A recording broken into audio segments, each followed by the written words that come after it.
I want to ask about how inflation is hitting retailers in Singapore on the other side of the coin, which is on the cost side. We've seen supply chain disruptions continue to persist for the region, rising input costs really, and perhaps also the cost of acquiring inventory. But we're also seeing rising prices from, say, electricity and even rentals. As the president of the Singapore Retail Association, can you talk to us about the various cost pressures facing the average Singapore retailer, and if this is something that's becoming more, perhaps more worrisome than, say, any challenges or questions on consumer confidence?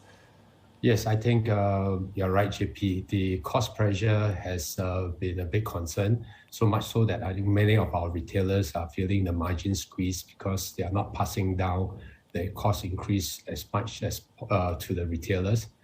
So I think the government is trying to help. The government of Singapore is very proactive in it. They are trying to help with regards to how they can manage the electricity bills, as well as talking to the landlords to manage the rent increase.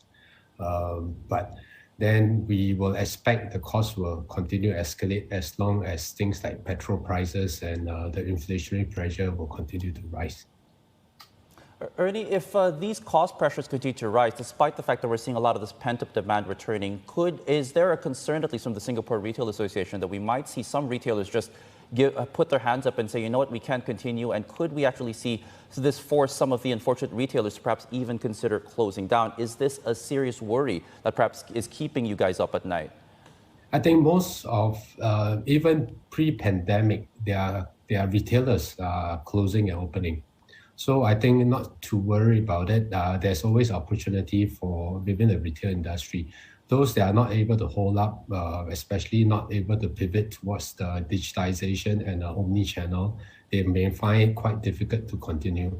But the younger retailers that are able to pivot towards the more online, offline, as well as a more experiential retail concept will be able to thrive.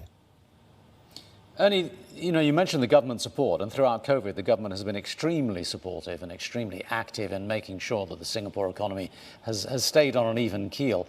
What are the plans for that? Can you give us a sense of what that roadmap looks like and whether the withdrawal of government support will have significant impact on retail? I think the withdrawal of the pandemic assistance will continue to taper off.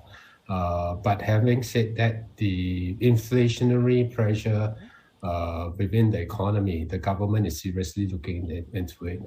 Actually, last night, the Deputy Prime Minister Lawrence Wong mentioned that they will continue to help if the situation arises.